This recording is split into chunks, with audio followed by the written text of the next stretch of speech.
Señor presidente, señorías, Avelino Uña falleció el 11 de marzo. Fue la primera víctima mortal atribuida al coronavirus en Asturias. Han pasado 7 meses y más de 400 personas han perdido la vida en nuestra comunidad autónoma a causa de la epidemia. Por eso, aun saltándome el protocolo, pediría, con el permiso del señor presidente, que guardáramos un minuto de silencio en recuerdo de todas las víctimas.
Gracias.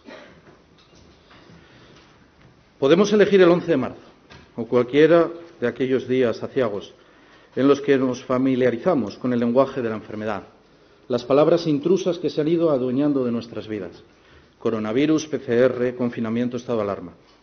Da igual un día u otro, una semana arriba o abajo. El caso es que entonces se hizo añicos la normalidad que aún no hemos recuperado. Entonces empezó otra legislatura. Al inicio de esta intervención quise recordar a Avelino Uña y en él a todos los y las fallecidos, a sus familiares y amistades, también a quienes hoy están hospitalizados. Es mi obligación como presidente del Principado, al comenzar el debate parlamentario, el de orientación política o debate sobre el estado de la autonomía, porque no podemos hablar de la situación y el porvenir de Asturias sin tenerles en cuenta. Se lo debemos a ellos. Estamos en una legislatura rota, quebrada por el virus. Cuando asumí el cargo el 20 de julio de 2019, les invité a compartir la esperanza de construir la mejor Asturias. Era muy consciente de las pruebas que nos aguardaban, pero estaba convencido de nuestra capacidad para superarlas. Frente a las ataduras del miedo, reivindicaba la audacia para ganar el futuro, como nos enseñó el presidente Pedro de Silva. Hoy recurro a los mismos términos. Nadie estaba preparado para una crisis sanitaria de esta dimensión. Claramente yo tampoco. Durante estos meses he pasado, y lo digo sinceramente, los peores momentos de mi vida. Tan duros que hasta he agradecido que algunos de mis familiares más queridos, y pienso en mis abuelos, no hayan tenido que soportarlo. Y sin embargo, esta mañana vuelvo a defender la osadía, la ilusión, el convencimiento de que Asturias saldrá adelante, porque no concibo otra manera de enfrentar las dificultades. Nadie elige los tiempos que les toca vivir, y a nosotros, a quienes formamos este Parlamento, nos corresponde encarar la situación más dramática desde la Guerra Civil. A otras personas les tocó asentar la democracia y edificar la Asturias autonómica. A otras, después, encauzar la reconversión industrial. Y a otras, hace muy pocos años, afrontar la gran recesión. Nosotros tenemos la responsabilidad de dominar la pandemia y liderar la transformación de Asturias. Y ese es el doble listón que debemos rebasar. Yo no voy a rehuir ese reto y les pido a ustedes que tampoco lo hagan. A lo largo de este discurso les invitaré una y otra vez a trabajar unidos para conseguirlo. Por ello, les propongo acordar el mismo punto de partida. Lo describo sucintamente. La crisis sanitaria no ha cancelado ninguno de los grandes retos que tenía Asturias, ni la transición energética, ni el despoblamiento, ni la finalización de las comunicaciones vertebrales, por citar 3 principales. En algunos casos, como el cambio de paradigma industrial, los plazos incluso se aceleran. Seamos conscientes de esta realidad. No podemos hacer una pausa para concentrarnos contra la enfermedad y dejar de lado el resto de cuestiones, posponerlas. Eso no está en nuestras manos. Tenemos que hacerlo todo a la vez, a un tiempo, porque si dejamos pasar un tren, quizá no podamos reengancharnos al siguiente. Tampoco en este caso existe la oportunidad de escoger, de adelantar una opción y de relegar otra. Pero lo que sí podemos hacer es decidir cuál es la prioridad. Para mí, para el Gobierno de Asturias, la primera obligación, y lo digo alto y claro, es salvar vidas. He reiterado en los últimos meses que no cabe distinguir entre salud y economía, porque sin salud pública es imposible el crecimiento. Cada vez hay más pruebas de que esa falsa dicotomía carece de sentido y que aquellas sociedades que optan por atajar cuanto antes la progresión epidémica son las que mejor y más pronto recuperan el dinamismo. Pero quiero dejarlo claro. Incluso si no existieran esas evidencias, nuestra prioridad no cambiaría, porque las vidas no se canjean. Por eso mismo, me resulta inaceptable que se insinúe que el esfuerzo dedicado a combatir la expansión del virus ha sido un tiempo perdido para Asturias. Si me permiten, me parece un argumento miserable. Esta es, señorías, la compleja situación que enfrentamos, la más difícil desde hace casi un siglo. No voy a faltarles al respeto disimulándola. Son tiempos duros, tiempos para ofrecer lo mejor de nosotros mismos, para poner toda nuestra inteligencia y esfuerzo al servicio de Asturias. Les pido que no nos dejemos dominar por la inercia. No vivimos un revés pasajero que podamos olvidar a la vuelta de unos meses, porque no es así. Estamos obligados a combatir la epidemia, atenuar sus daños económicos y sociales y, además, impulsar la transformación de Asturias. Ante cuestiones de tamaña envergadura, la política minúscula, la de la trinchera partidista y el regate corto, se hacen inservibles. Me avergüenza que la crispación y los juegos tácticos dominen la política estatal cuando la ciudadanía está más necesitada de soluciones. El Gobierno de Asturias y esta Junta General compartimos la responsabilidad de demostrar que sabemos hacer política útil, que estamos a la altura de este momento trascendental. Este discurso, y finalizo la introducción, está concebido más para incitar a pensar en el horizonte que para recapitular el pasado. Hablaré bastante de lo que hemos hecho, sí, pero incidiré sobre todo en lo que debemos hacer para asegurar el futuro. Un futuro que solo podemos alcanzar unidos, en coalición permanente con la sociedad asturiana. Antes de la epidemia, ya habíamos echado a andar en ese camino. Probablemente a ustedes, al igual que a mí, el inicio de la legislatura nos parezca un episodio lejano, un tiempo anterior difuminado por la disrupción epidémica. No les distraeré con un relato muy detallado, pero a efectos de este debate conviene repasar algunas cosas y enseguida explicaré por qué. Cuando comencé el mandato, Asturias llevaba 5 años consecutivos de crecimiento económico. La reducción del desempleo y el aumento de afiliaciones a la seguridad social eran correlatos de este avance. Para que nos hagamos una idea, hasta la declaración del estado de alarma, el Principado encadenaba 77 meses de disminución interanual del paro registrado. En febrero, antes de la pandemia, el número de afiliados a la seguridad social se elevaba a más de 363.000, una cantidad que no alcanzábamos en dicho mes desde el año 2011. Sin duda, aún había demasiadas personas desempleadas, demasiadas familias preocupadas por la incertidumbre laboral de sus hijos e hijas, pero íbamos con buen rumbo. El debate recurrente en aquel momento ya no era si Asturias participaba de la mejora económica, sino si lo hacía con la misma fortaleza que el resto de comunidades, recordémoslo. Aunque los socios de la cofradía de la decadencia hacían los coros a las debilidades, la mayoría de los indicadores constataban un vigor nada desdeñable para una comunidad que había pasado, casi sin pausa, de una fortísima reconversión a soportar las estrecheces de la gran recesión. Desde el inicio, ya incluso desde la campaña electoral, me preocupé de desterrar el pesimismo, al menos de intentarlo, por convencimiento propio, porque estoy seguro de las posibilidades de Asturias, pero también porque una sociedad que debe sí o sí arrostrar una mutación económica no puede encogerse sobre sí misma, recibiendo con resistencia o temor cada cambio. Una sociedad replegada y miedosa mira al pasado y necesitamos que Asturias fije la vista de una vez por todas en el horizonte. La formación del Gobierno respondía a este hambre de futuro. Con el respeto a la paridad entre consejeros y consejeras y mayoría de mujeres en las direcciones generales, dejaba clara la orientación feminista del Gobierno. Al vincular la Dirección de Igualdad y el comisionado del reto demográfico a la presidencia, situaba ambas cuestiones en la primera línea de la acción política. Con la creación de la Consejería de Ciencia, Innovación y Universidad, pretendía reforzar la apuesta por el talento y el desarrollo tecnológico.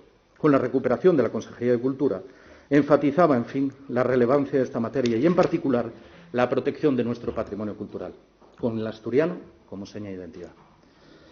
Para sintetizar este planteamiento, resumí 5 ejes en la investidura que hoy recuerdo. Creación de empleo, impulsar una industria competitiva con la ciencia como gran aliada, reforzar los servicios y consolidar la sanidad, continuar en primera línea en la defensa de la igualdad y el reconocimiento de la diversidad y el reto demográfico. Y con esta perspectiva, con aquellos 5 ejes, abordamos la primera negociación presupuestaria. conocen el desenlace, es una historia que ya todos conocemos. Izquierda Unida volvió a demostrar su madurez. Logramos un acuerdo con Ciudadanos, desautorizado luego por su dirección estatal a última hora, y conseguimos la abstención responsable de Ford. El presupuesto respondía a la vocación social del Gobierno. El 67% de las cuentas se dedicaban a sanidad, educación y servicios sociales. El crédito ampliable para extender las escuelas infantiles, por ejemplo, también venía recogido. Se reservaban partidas para la reforma del Hospital de Cabueñes y otras infraestructuras sanitarias y educativas. Y por vez primera se incluían bonificaciones fiscales para combatir el despoblamiento. También apuramos al máximo los recursos para elevar la inversión hasta alcanzar, como dijimos, un punto de inflexión en la legislatura en infraestructuras con 72 millones para nuestra red de carreteras. Pero aparte de la relevancia del contenido del acuerdo, resumido así someramente, la aprobación del presupuesto tuvo otro valor que no podemos obviar. Aumentó las ilusiones generadas en esta legislatura. Hablo de mi percepción. Por diversas razones, incluidas la renovación generacional, el nuevo Gobierno había alentado muchas expectativas en la sociedad asturiana, tantas que hasta los abonados al pesimismo empezaban a renegar de tanta negrura, al menos públicamente. Esa sensación positiva empezaba a permear el tejido social. La cercanía y la disposición al diálogo nos definían desde el primer momento, al igual que la vocación municipalista. Había pasado poco más de un mes, recuerden, de mi toma de posesión cuando convoqué a todos los alcaldes y alcaldesas para ofrecerles el apoyo del Gobierno. Y luego pasamos a los hechos. Elevamos el Fondo de Cooperación a casi 8 millones de euros, 900.000 euros más. Hechos, no solo palabras. Renovación, cercanía, diálogo, municipalismo, confianza en Asturias. Estábamos ganando una batalla decisiva para que nuestra comunidad volviera a confiar en sí misma. Y entonces fue cuando todo se empezó a ensombrecer con la pandemia. Como para el resto de Europa, la enfermedad frenó en seco nuestro crecimiento. Habían pasado 7 meses de mandato, 7, tantos como llevamos ahora luchando contra el COVID. Les debo una explicación. Hace unos minutos les había dicho que después les aclararía por qué repasaba los inicios de la legislatura. Trataba de situarme en condiciones de interrogarme en voz alta. La cuestión es sencilla. Ahora, con las heridas abiertas de la salud y la economía, sin traicionarnos y mentirnos, ¿podemos mantener en pie nuestras esperanzas? Esa es la pregunta que se tiene que hacer esta Cámara. Mi respuesta es positiva. Con sinceridad, pienso que acumulamos razones, a pesar de todo, para la esperanza. Y voy a explicar en qué me baso. Por un lado, nuestra economía se ha visto menos perjudicada que la de otras comunidades. Sé que los datos se siguen mal en un debate, pero algunos son imprescindibles. También comprendo que disertar sobre números y porcentajes en nada va a ayudar a todas las personas que han perdido su empleo, a los que están acogidos a un ERTE o temen por su puesto de trabajo, a los que quiero tener muy presentes en esta intervención. Esas personas que tienen nombre y apellido son las que soportan esta realidad. No las olvido. Al echar mano de estos indicadores solo pretendo dar una visión general. La mayoría de los observatorios calculan que la contracción del PIB en Asturias será menor que el nacional. Y cito, por ejemplo, la IREF, porque hace estimaciones trimestrales. Según este organismo, la disminución del segundo trimestre alcanzó en Asturias un 16,8, un porcentaje importante, sin duda, pero menor del estatal, un 18,5. Y el aumento del paro registrado también fue menor en Asturias que la media nacional. Es verdad que son cifras volátiles, tal es la incertidumbre. Hoy mismo tuvimos nuevos datos. No obstante, parece lógico suponer que nuestra estructura productiva, con un mayor peso de la industria y una menor dependencia de actividades como el turismo, ofrece anclajes más sólidos frente a la COVID. Al menos, y esta cautela es importante, frente a las consecuencias inmediatas, porque, como digo, todo cambia. Los argumentos de mi Gobierno no se sustentan únicamente sobre indicadores. La respuesta que hemos sido capaces de dar en la primera ola, esa respuesta asturiana, puesta de ejemplo en toda España, es otra razón para apelar a la confianza de Asturias. Si lo hicimos bien hace unos meses, debemos volver a hacerlo ahora. Los datos actuales, y lo digo con la claridad que me caracteriza, son malos sin paliativos. Preludian semanas muy duras, acompañadas, como saben, de restricciones. Pero con todo, podemos y debemos volver a hacerlo bien. Como doy por hecho que mañana, si no hoy mismo, van a reprocharme algunas cuestiones relacionadas con este capítulo, anticipo 3 consideraciones que me parecen importantes. Esa respuesta, la respuesta asturiana al coronavirus, fue un logro colectivo. Siempre he atribuido ese mérito al personal sanitario y sociosanitario. A ellos, en primer lugar, pero también a los trabajadores del servicio de emergencias, a la policía, a quienes limpian las calles y edificios, a las cajeras de los supermercados, al ejército, al voluntariado de protección civil, a todos los asturianos y asturianas que acreditaron su responsabilidad durante el estado de alarma y que continúan demostrándolo hoy con el cumplimiento estricto de las normas sanitarias. Esa respuesta no fue ni un triunfo ni un éxito. Con más de 400 muertes, arrogarse tales términos sería indecente. Y a lo largo de estos meses siempre he pedido máxima prudencia y advertido hasta el cansancio que el virus seguía acechante ahí, entre nosotros, como por desgracia ha sido. La evolución epidémica puso el foco en Asturias, cierto. Ha habido referencias continuas en medios nacionales y a algunos de esta Cámara, algunas personas de esta Cámara les ha incomodado. Por el contrario, yo pienso que siempre es provechoso que se hable bien de Asturias. Somos una comunidad pequeña a la que le conviene tener voz en el debate nacional. Parece que algunos parlamentarios de esta Cámara preferirían que Asturias no tuviera voz.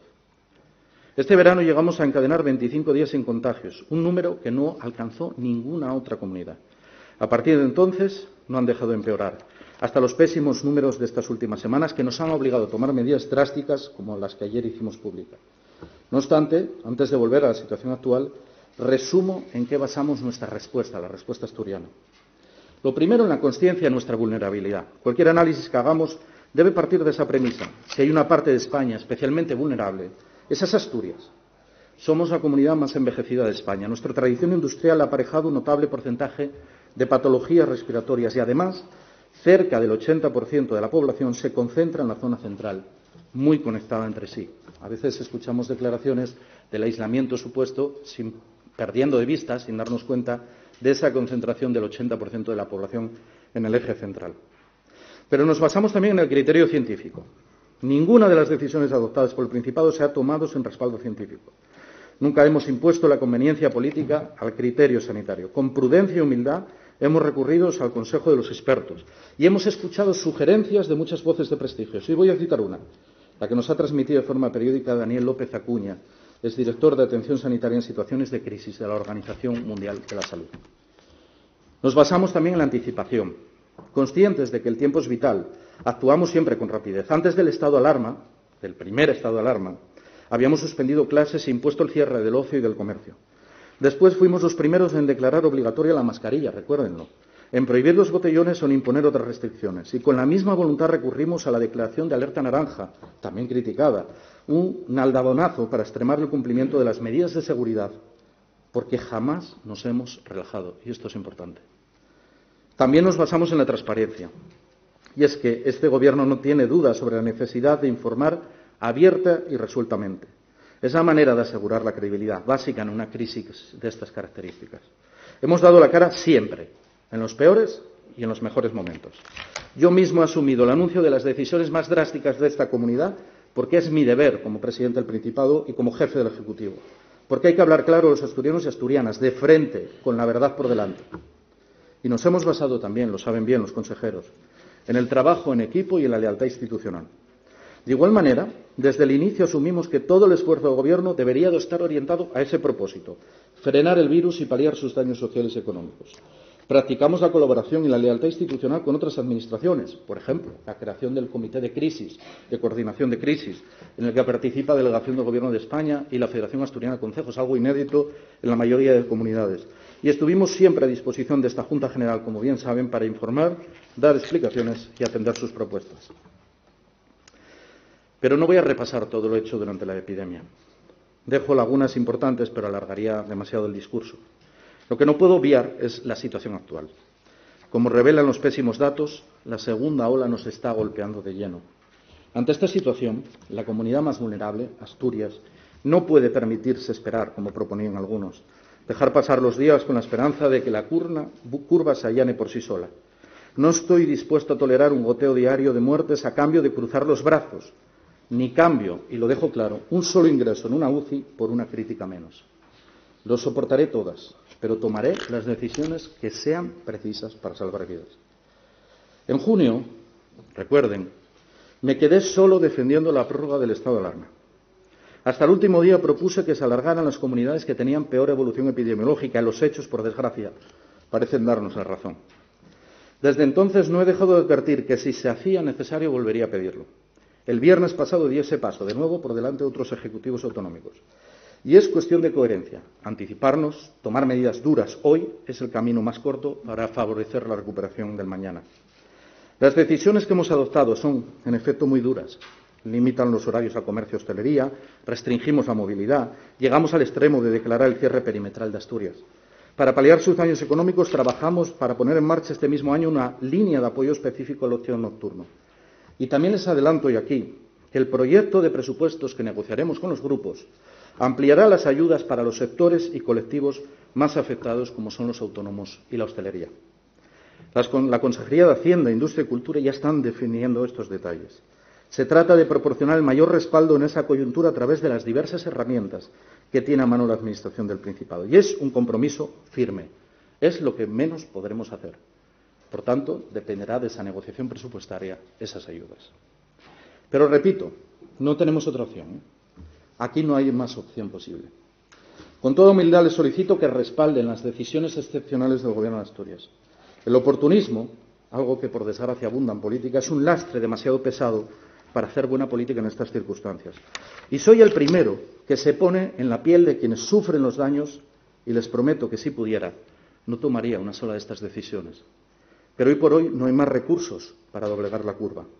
Se lo digo con la sinceridad a los hosteleros, a las personas propietarias de comercios y pequeños negocios, a las más castigadas por la crisis. Si hubiera alternativa, no elegiría estas medidas, pero hay que tomarlas.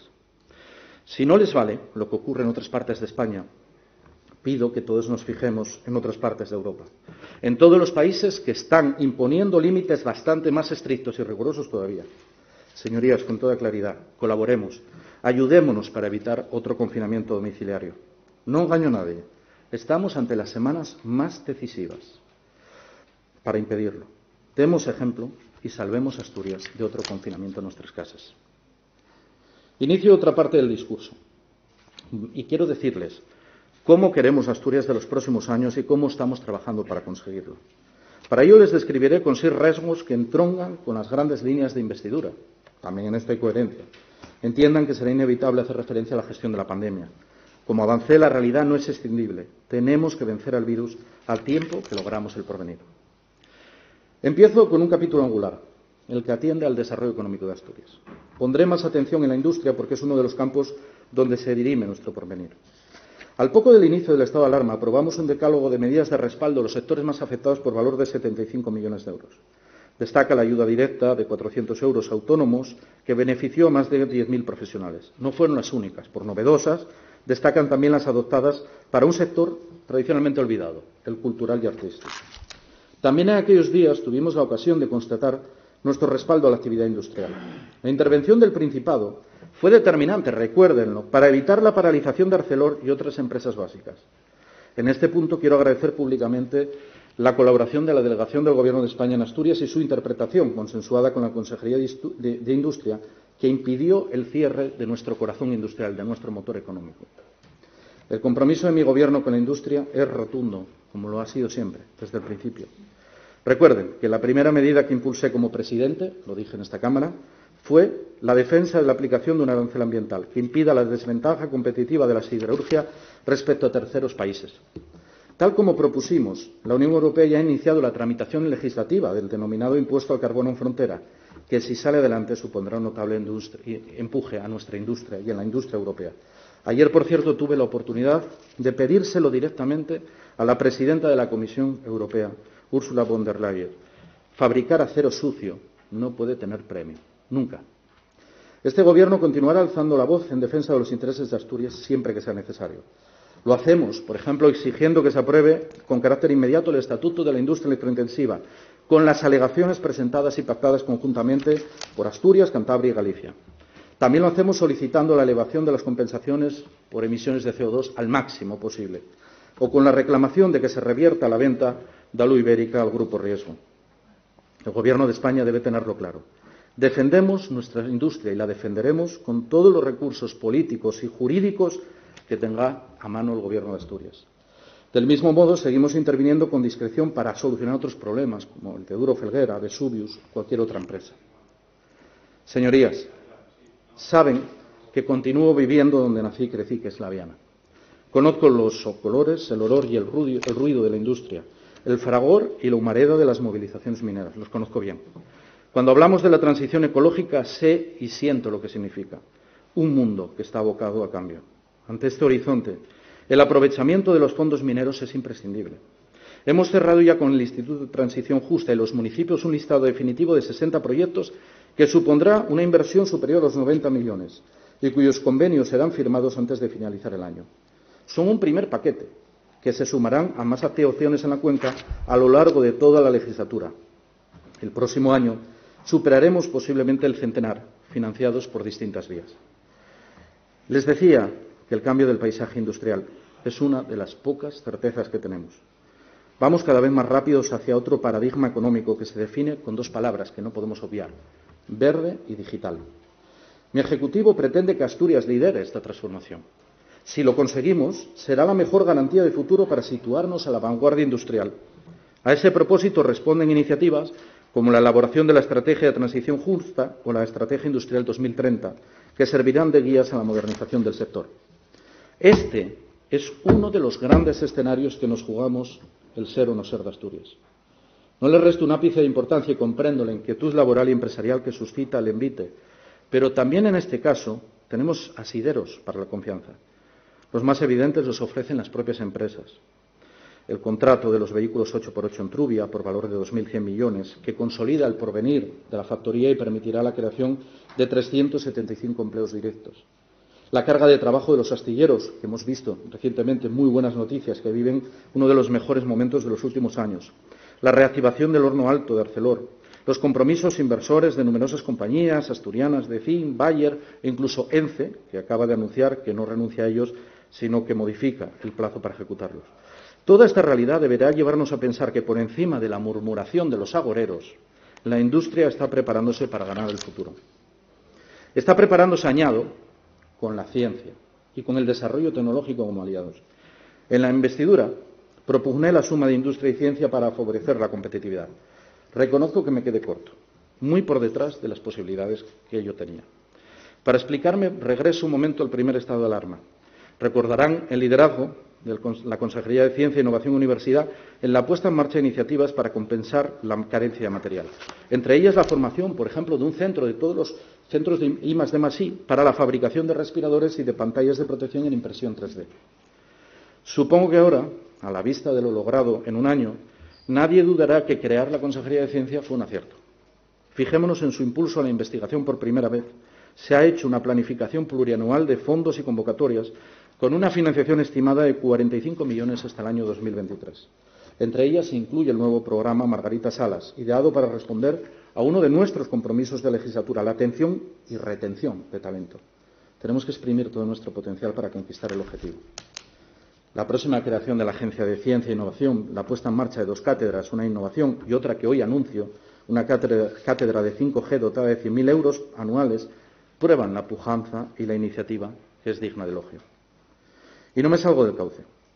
Estaba hablando de la relevancia del desarrollo científico y tecnológico, de esa competición global de la que no podemos quedar descolgados. Las empresas ya están dejando huella en su apuesta con proyectos de alianzas, por ejemplo, entre Arcelor y EDP, para la quema de gases siderúrgicas o el uso de gas de coke para producir acero. La Consejería de Industria está liderando un importante esfuerzo para que Asturias sea uno de los polos de la futura red del hidrógeno. En esa misma línea, hay que situar la convocatoria pionera de la Consejería de Ciencia para atraer y consolidar centros de I+D de grandes empresas, mediante una línea de ayudas de más de 4 millones. Todas estas iniciativas, a las que podemos añadir la biomasa, los almacenes energéticos o la producción eólica, van tejiendo la urdimbre de la nueva Asturias industrial. No les sorprenda que pase ahora a las políticas ambientales. Y lo hago a propósito, en este punto, al hablar de industria, para rechazar esa construcción maniquea que presenta la industria y la calidad ambiental como realidades enemigas. Y es que es al revés. El buen rumbo pasa justo por lo contrario, por conciliarlas. En el Principado llevamos muchos años desarrollando políticas que han obtenido grandes logros, desde la recuperación de especies, como el oso, una especie totémica, a la reducción de emisiones. Esa experiencia nos sitúa en muy buena disposición para afrontar la recuperación de la economía verde, sostenible y circular, lo que exige la Unión Europea. Con ese propósito continúa la ejecución de las inversiones del plan de residuos, que tendrán en la planta de basura bruta de Cogersa su hito más destacado. Los mismos principios inspiran nuestra gestión del agua, un recurso de primer orden para la vida y para la actividad económica.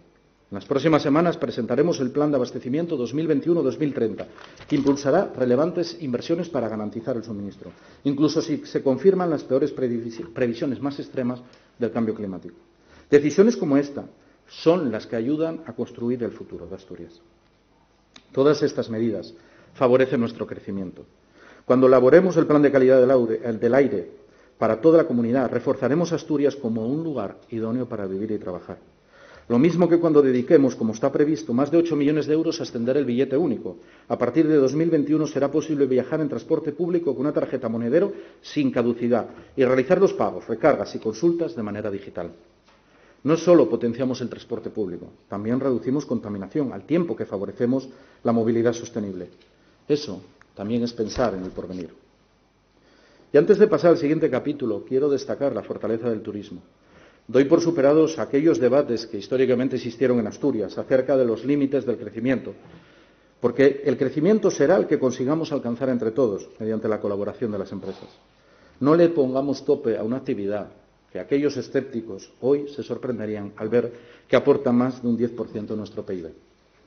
Las medidas extraordinarias para atenuar los daños de la epidemia incluyeron 8 millones para reactivar el sector. Confieso que entonces temíamos un verano bastante peor. Sin embargo, tenemos reciente la campaña, fuimos de las comunidades que menos nos resentimos del bajón de la demanda y lideramos la ocupación en alojamientos rurales. Saquemos algunas conclusiones. Es interesante. Estos buenos datos son inseparables de la identificación de Asturias como destino seguro y a la vez de las señas más acusadas de nuestra oferta, la calidad y el patrimonio natural y cultural. No cabe otro rumbo para afianzar un modelo de turismo sostenible como el que se fijará en la Estrategia de Turismo 2020-2030. Esa será nuestra apuesta. En esa apuesta encajan algunos de los proyectos más ambiciosos en los que se afana la Consejería de Cultura. Por ejemplo, la reconstrucción de la Estación Invernal de Pajares como motor económico del Valle de Lena, una iniciativa con capacidad tractora para el desarrollo empresarial y la creación de empleo. Hablamos de deporte, sí, pero también de atractivo turístico, economía sostenible, de atención a una comarca minera, de fijar población. Y les quiero anticipar hoy aquí que ya está asegurada una financiación de 10 millones con cargo a los fondos mineros, con independencia de lo que se pueda conseguir por medio de los convenios de transición justa. Es una gran noticia, resultado del empeño de la Consejería de Cultura en colaboración con el Ayuntamiento y con la Cámara de Comercio de Oviedo, y también hay que reconocerlo, con el apoyo del Instituto para la Transición Justa. Entro en el segundo gran rasgo de Asturias, la calidad y la fortaleza de los servicios públicos.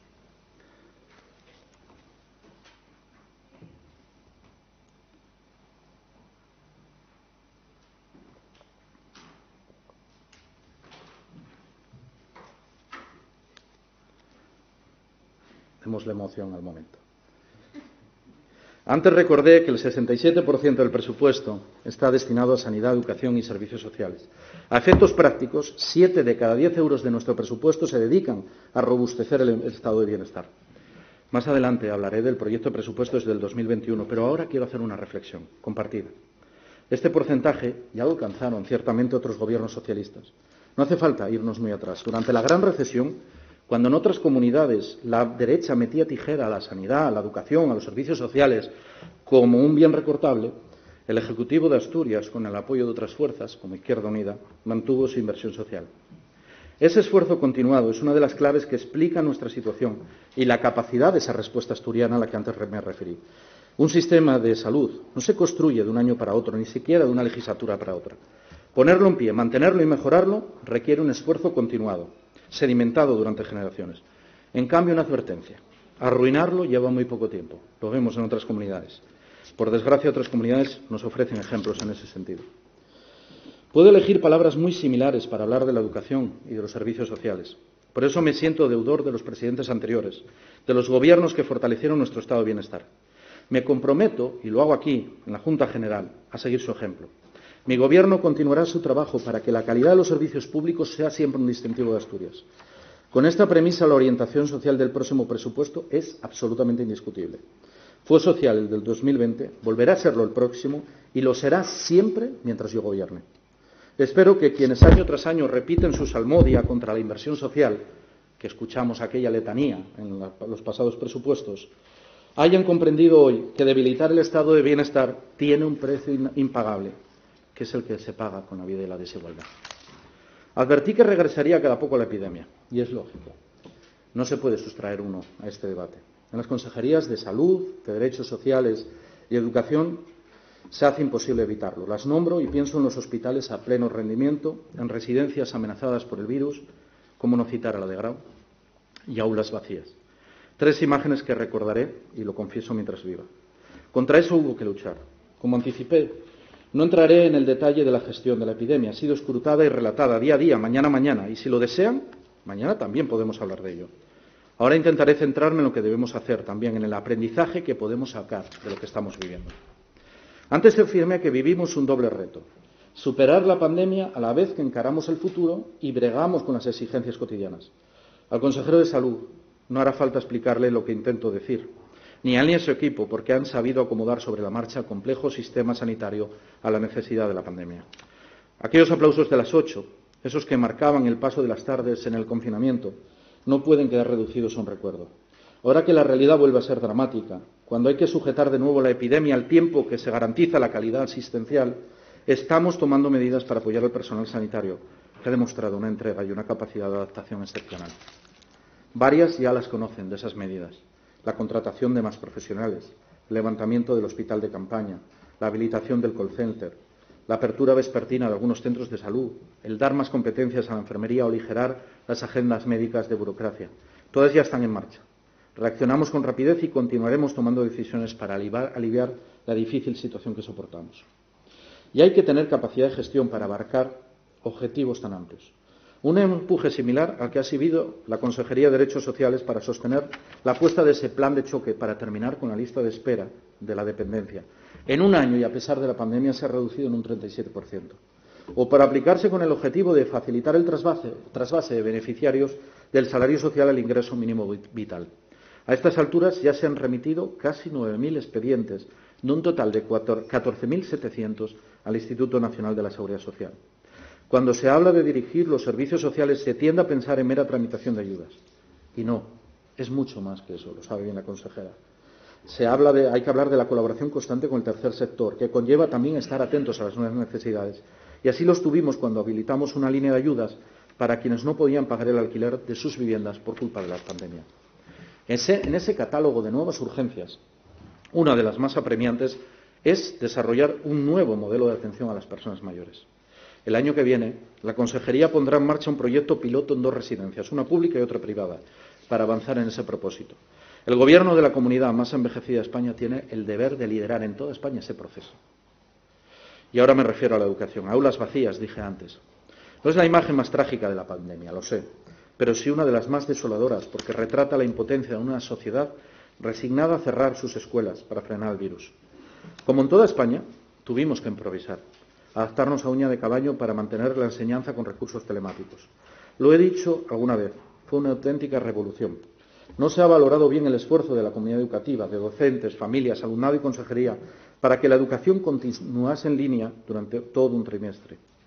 Hoy los colegios están abiertos y, de momento, ya saben que siempre en esto soy prudente, en una aceptable situación. Hace una semana 26 aulas estaban cerradas y 550 estudiantes en cuarentena. El total de contagios, en estos momentos casos activos en alumnos, es del 0,15% del total del número de alumnos que existen en Asturias. Esa fue siempre la apuesta del Gobierno: asegurar una educación de calidad con las mayores condiciones de seguridad. A este propósito destinamos más de 40 millones. Por cierto, una cantidad muy superior a la que recibimos del Estado, cosa que no pasa en la mayoría de las comunidades autónomas. Y es que somos una de las pocas comunidades que ha logrado cumplir con la ratio de 20 alumnos por aula hasta segundo de la ESO. Estábamos dispuestos a alcanzar 865 contrataciones extraordinarias. Habrá una inversión récord de 4,9 millones para facilitar la enseñanza telemática y superar la brecha digital, en especial la que afecta al alumnado más vulnerable. La semana pasada, la Consejería ha iniciado el reparto de equipamiento de esos 108 centros para que puedan retransmitir las clases en streaming. Ha habido problemas y fallos, y lo quiero reconocer, como lo reconozco siempre, las 2 cosas. Lo ha reconocido la consejera y yo mismo también lo he asumido. Y es lo que se debe hacer cuando uno sabe que se han cometido errores. Ahora, Les planteo una pregunta. Díganme una sola comunidad autónoma, una sola, en la que no se hayan dado fallos o no hayan existido protestas a la hora de planificar el curso. Reto a que me digan una sola. Ahora, mi Ejecutivo continúa buscando soluciones para todas las dificultades que aún existen, sean las relacionadas con el transporte escolar o para asegurar la asistencia a las aulas del alumnado de segundo de bachillerato, como saben. No obstante, no nos engañemos, el gran objetivo es mantener las aulas abiertas hasta final de curso. Y eso no depende solo de la comunidad educativa, eso está en manos de todos y todas nosotros. A todo este esfuerzo podemos sumar otros avances, como el incremento de la oferta en cinco ciclos formativos de FP, lo que ha elevado la matrícula hasta 16.600 alumnos, o la expansión de la red de escuelas infantiles. Del igual modo, hemos vuelto a constatar nuestro apoyo a la igualdad de oportunidades, al mantener la congelación de las tasas universitarias y, además, compensando las matrículas de la EBAU para el alumnado cuya familia reciba el salario social. También con la educación y la universidad el compromiso es innegable. La tercera seña de la Asturias que ambiciona mi Gobierno, y lo digo alto y claro, es una comunidad cohesionada, capaz de aprovechar el potencial de su sector primario para frenar el despoblamiento. En junio recordarán que promoví un cambio inédito en el propio Gobierno y en la propia historia política de Asturias. La creación de una Consejería de Medio Rural y Cohesión Territorial, concebida principalmente con este anhelo. Una administración admite muchas arquitecturas y seguramente varias pueden ser efectivas. Salvando las distancias, lo mismo sirve para esta intervención. Por ejemplo, la industria agroalimentaria habría tenido buen ensamble en el apartado dedicado al horizonte económico, lo sé, pero no obstante prefiero incluirla en este capítulo porque es coherente con la estructura del Gobierno. La constitución de esta nueva consejería está vinculada a uno de los efectos de la pandemia, una de las consecuencias de esta, que no podemos negar, la revalorización del medio rural. El comisionado para el reto demográfico, recuerden, ya anticipó hace meses la posibilidad de que algunas segundas viviendas acabaran desplazando a las primeras, o en todo caso, no se limitaran a ser viviendas de veraneo.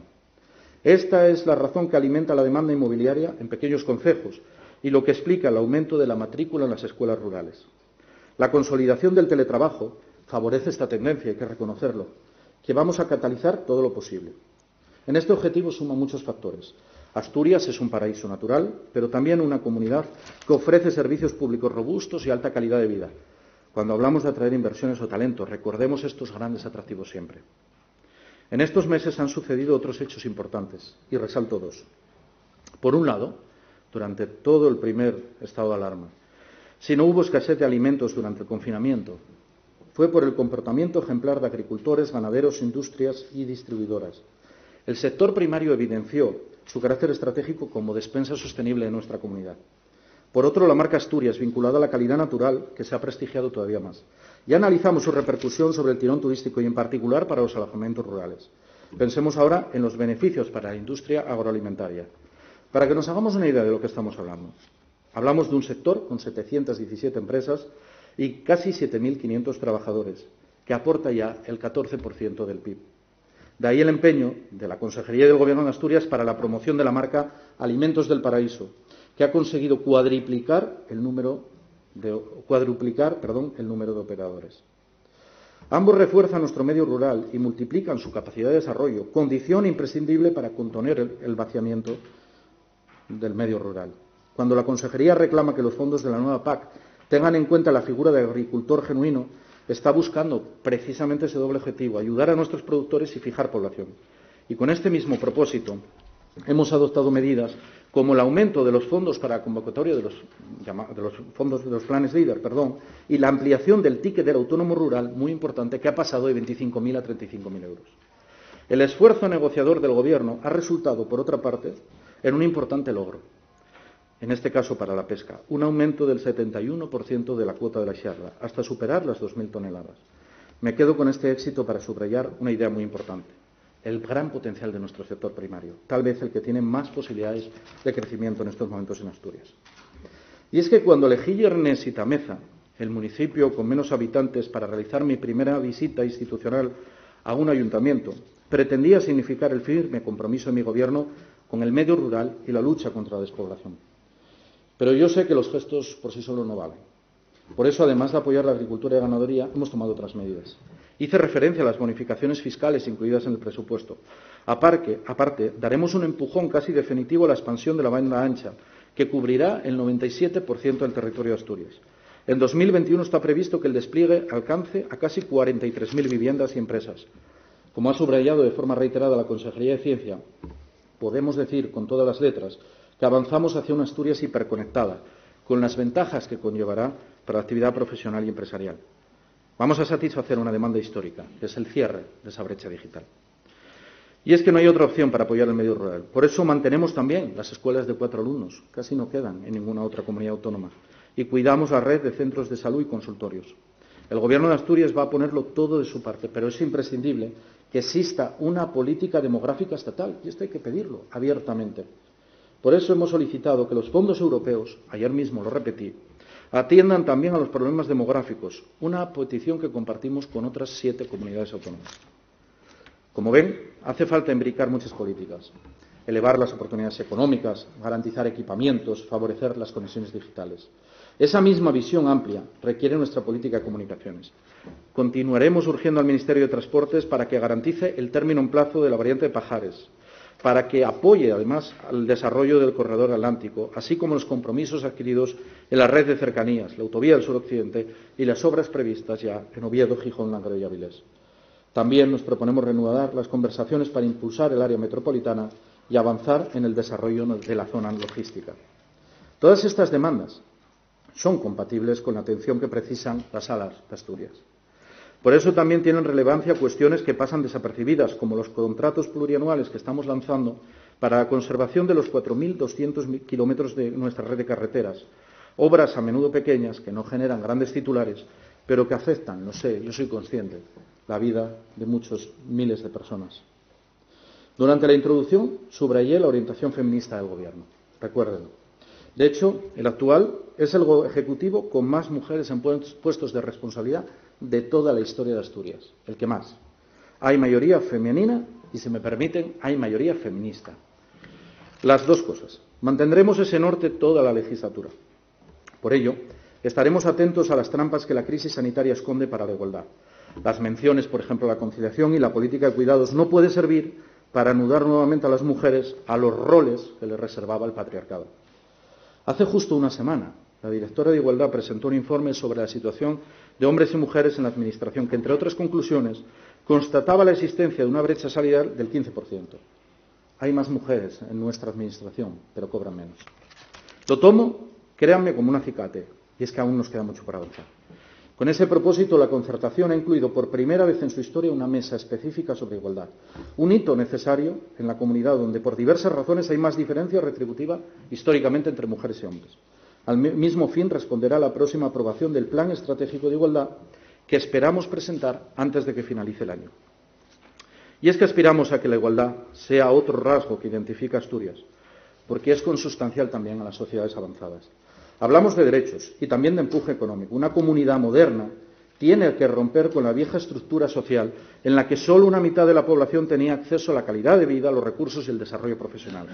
Con ese afán, la Escuela de Empresarias se ha convertido en un centro de innovación y economía en igualdad que prepara para 2021 la primera feria de emprendedoras. Y en esas Asturias no puede tener hueco la violencia machista. Y me gustaría que en esta Cámara todos fuéramos a una en esta defensa. Estamos comprometidos en combatirla a través de todos los medios, como el programa Coeducastur, que pretende, a través de una educación liberada de sexismos y estereotipos, prevenir la violencia machista. Mientras no acabemos con ella, continuaremos reforzando el apoyo a quienes la sufren. Y les adelanto que en las próximas semanas abrirá en Oviedo el Centro de Crisis para Víctimas de las Agresiones Sexistas, con capacidad para prestar atención a todas las mujeres, desde el primer minuto, todos los días del año y a cualquier hora del día. Además, el Palacio de Justicia de Gijón contará con una sala especial que permitirá las declaraciones por medios audiovisuales de víctimas y testigos vulnerables. Señorías, no queremos una Asturias con agresiones machistas, y la queremos respetuosa con la diversidad. Por eso, entre otras iniciativas, la Consejería de la Presidencia está promoviendo, en colaboración con la de Cultura, la creación de un distintivo autonómico que permita calificar a las federaciones, a los clubes, a las asociaciones deportivas como entidades libres de LGTBI-fobia. Es otro paso para construir la mejor Asturias, la de la igualdad y la diversidad.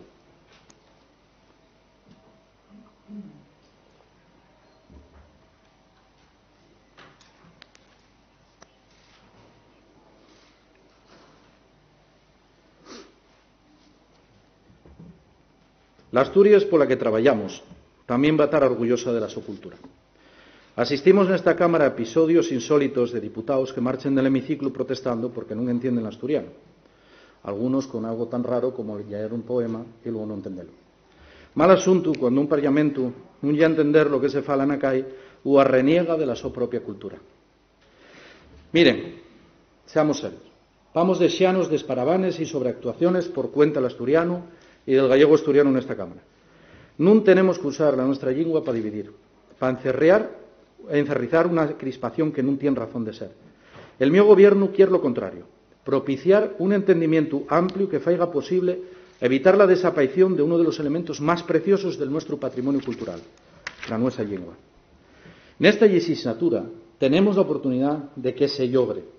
Hemos de escaecerles provocaciones y buscar, y lo pido abiertamente, un consenso transversal sobre el modelo de oficialidad que más adelante se puede trasladar al Estatuto. Ese va a ser el camino del meu gobierno. En tanto, vamos a seguir avanzando. Pela primera vez, fixéronse pruebas para la certificación de los niveles de la lengua asturiana con una buena acollida. La Consellería de Cultura está rematando la formación, también pionera, dun Consello de Cultura de Asturias, que queremos constituir en el mes de Aviento. De la misma manera, recuperemos el circuito de las artes escénicas, a los que se sumaron los de literatura, los de música, las artes plásticas y visuales, y para acabar, el de la cultura tradicional.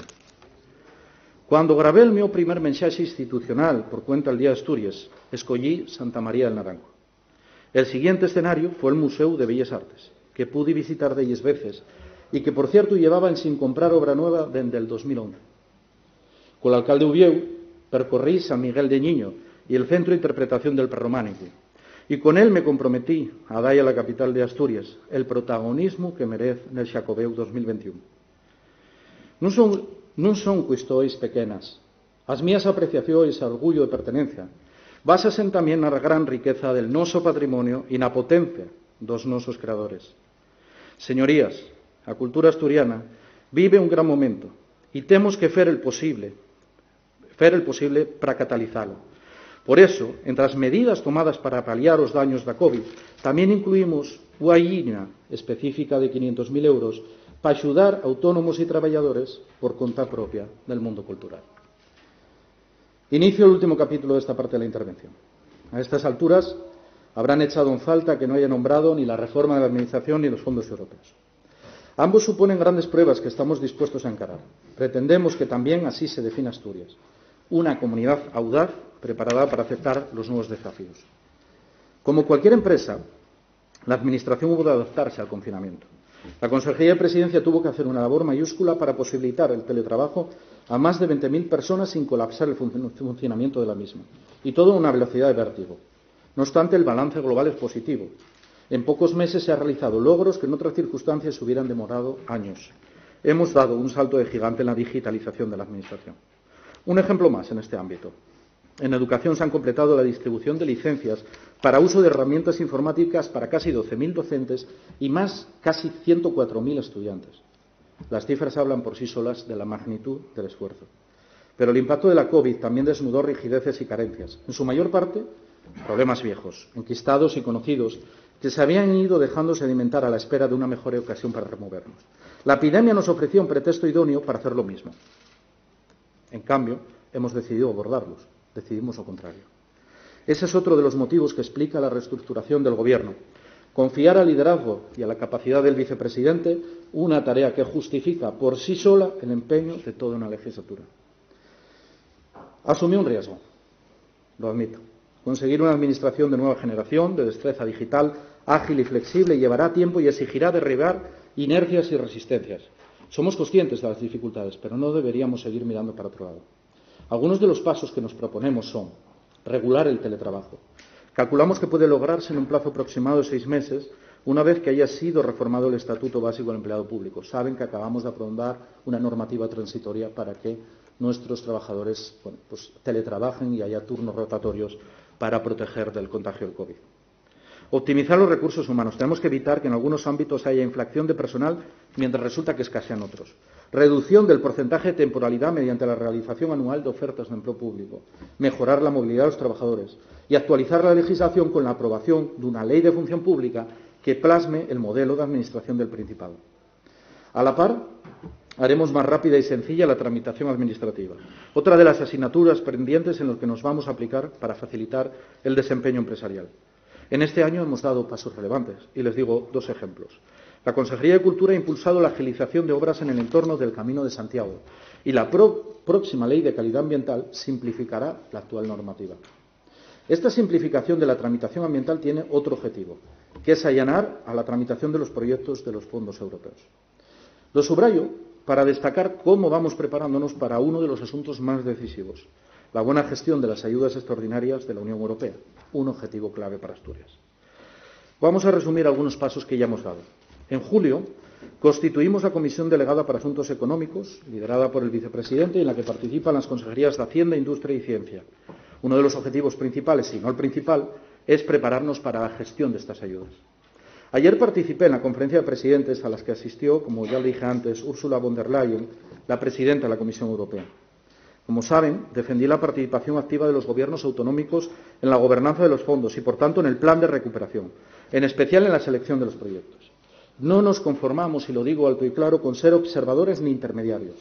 Reclamé, además, que los fondos tengan en cuenta factores como el envejecimiento, la despoblación y la igualdad entre mujeres y hombres.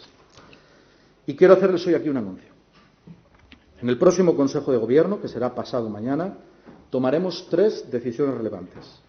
Aprobaremos el borrador del mapa de estrategias del Principado de Asturias, aprobaremos la creación de la Oficina de Asuntos Europeos y aprobaremos la creación del Comité Asesor de Asuntos Europeos. El mapa de estrategias, que luego me referiré a él en la negociación presupuestaria, ha sido coordinado por el consejero de Ciencia. La Oficina de Asuntos Europeos, que depende de la Consejería de Hacienda, lo que busca es asegurar la coordinación interna de la Administración. Y el segundo, Comité Asesor, lo que busca es la implicación de la sociedad civil y, muy especialmente, de FADE, sindicatos mayoritarios, cámaras de comercio, universidad y ayuntamientos. Con estas 3 medidas, a partir del jueves, Asturias pondrá en pie la arquitectura institucional adecuada para sacar el máximo provecho a esta oportunidad histórica. Hagamos memoria, nuevamente. Y es que fui uno de los primeros presidentes, en aquel periodo incluso de confinamiento y del primer estado de alarma, que reclamó la aprobación de una suerte de plan Marshall europeo. Ante la gravedad de la crisis, la Unión Europea estaba ante un trance decisivo para justificar su razón de ser. Ayer lo hablaba con la propia presidenta de la Comisión Europea, os lo explicaba. La acertada decisión comunitaria, que aún no está desbloqueada, porque está en negociación el trílogo, ha alimentado unas expectativas enormes, al igual que el plan de recuperación, transformación y resiliencia presentada por el presidente Sánchez. Esas expectativas son comprensibles. Y yo les quiero asegurar que el Gobierno no va a defraudar. El aprovechamiento de los fondos no es una carrera alocada, como a veces parece que nos quieren decir, algo que se reparta a la rebatiña o por orden de llegada, ¿no?, como si fuera una competición. Lo esencial, créanme, es contar con una buena estrategia, con unos buenos proyectos, sólidos y bien orientados. Y es que Asturias acumula una extensa y buena experiencia en la gestión de fondos europeos. Lo sabe bien la señora Ballina, que fue europarlamentaria. El famoso Plan Nacional de Interés Comunitario, el PENIC, aprobado a finales de los años 80 con Pedro de Silva como presidente. Ahora, ante los fondos de reconstrucción, tenemos mucha tarea realizada en colaboración con el empresariado, con las organizaciones sindicales, las cámaras de comercio. Un trabajo que nos permitirá situarnos en la vanguardia para impulsar la transformación hacia esa industria verde y sostenible. Contamos, además, con rasgos diferenciales respecto a otras zonas: el envejecimiento, la despoblación y el impacto de la transición ecológica, con tanta repercusión sobre nuestra base industrial. Es una cuestión de justicia que Asturias esté a la cabeza en el empleo de los fondos ligados a la transición verde. Si somos la comunidad más afectada, yo creo que merecemos un trato proporcional a ese impacto. Recuerden que este capítulo absorberá nada más y nada menos que el 37% del Plan Español de Recuperación. Señorías, Asturias está en buenas condiciones para sacar el mejor partido a los fondos europeos. Y mi Gobierno va a dar esa batalla convencida de la capacidad, pero ni quiere hacerlo solo, ni puede hacerlo solo, sino con la implicación decisiva, repito, de la iniciativa privada, los agentes sociales de la universidad, con la sociedad al fin y al cabo. Y ya les anuncio que van a tener un protagonismo esencial en la definición de los proyectos. Esta reflexión ya me lleva al último capítulo. He descrito en qué Asturias estamos trabajando y ahora explicaré cómo creo que debemos hacerlo. He esbozado, recuerden, los rasgos 6 rasgos de la Asturias que ambicionamos. Una industria verde y digital, atractiva para el talento, con unos servicios públicos de calidad, preparados para atender a las nuevas necesidades, cohesionada con un medio rural fuerte y capaz de frenar el despoblamiento, en primera línea en la igualdad, en ese combate por la igualdad y la diversidad, orgullosa de su cultura y de su lengua, y audaz, dispuesta a asumir nuevos desafíos. Son, como verán, coherentes con las líneas troncales anunciadas en mi investidura y adecuadas también a los objetivos que establece la Agenda 2030 de Naciones Unidas. Al explicar cada uno de ellos he combinado el repaso de las acciones del Gobierno con un anuncio de iniciativas y propuestas. Pero un Gobierno no se define solo por su programa, lo sé, ni siquiera únicamente por sus logros, sino también por su manera de hacer. Creo que a mi Ejecutivo le distinguen 2 características básicas: liderazgo y voluntad de acuerdo. Hace unos minutos les puse el caso de la reforma de la Administración, una necesidad que era un secreto a voces, por todos, que todos sabíamos de él, pero que permanecía orillado legislatura tras legislatura. ¿Cómo era aquello de quién le pone el cascabel al gato? Bien, el Gobierno ha decidido cometerla. Esa es una buena prueba de liderazgo y no nos asustemos de emplear esa palabra. Un Ejecutivo tiene que asumir esa responsabilidad, y más cuando las circunstancias son más difíciles. Este Gobierno y también el presidente vamos a ejercer ese liderazgo. Estaremos al frente de los asuntos relevantes para Asturias. Lo estamos haciendo en la defensa de la industria. Lo hicimos en la negociación del Fondo COVID, cuando logramos que se atendieran parte de las demandas del Principado, como la ponderación de la población protegida equivalente, lo que supuso 50 millones de euros más de respecto a los inicialmente previstos. O lo volvimos a hacer al exigir la relajación de las reglas fiscales, una petición imprescindible para elaborar un presupuesto. Y para no extenderme con muchos más ejemplos, lo estamos haciendo desde el principio con la crisis sanitaria. En la toma de decisiones, en la capacidad de propuesta en las sucesivas conferencias de presidentes, en todos los foros y ocasiones que nos dan. Pero tal como adelanté al hablar de los fondos europeos, no queremos ni podemos hacerlo solos. Los monólogos y el encastillamiento sobran en política. En mi investidura ofrecí diálogo y voluntad de entendimiento, y los hechos demuestran que la oferta iba en serio. Pongo algunos ejemplos, porque hechos valen más que palabras. Alcanzamos un acuerdo de investidura con Izquierda Unida, pactamos el presupuesto con Izquierda Unida, con Ciudadanos y con Foro, acordamos un planteamiento común de todos los grupos parlamentarios, a excepción de Vox, sobre financiación autonómica, consensuamos con sindicatos, patronal y cámaras de comercio el análisis de la consecuencia de la descarbonización y ahora estamos negociando las estrategias de la industria y la transición justa.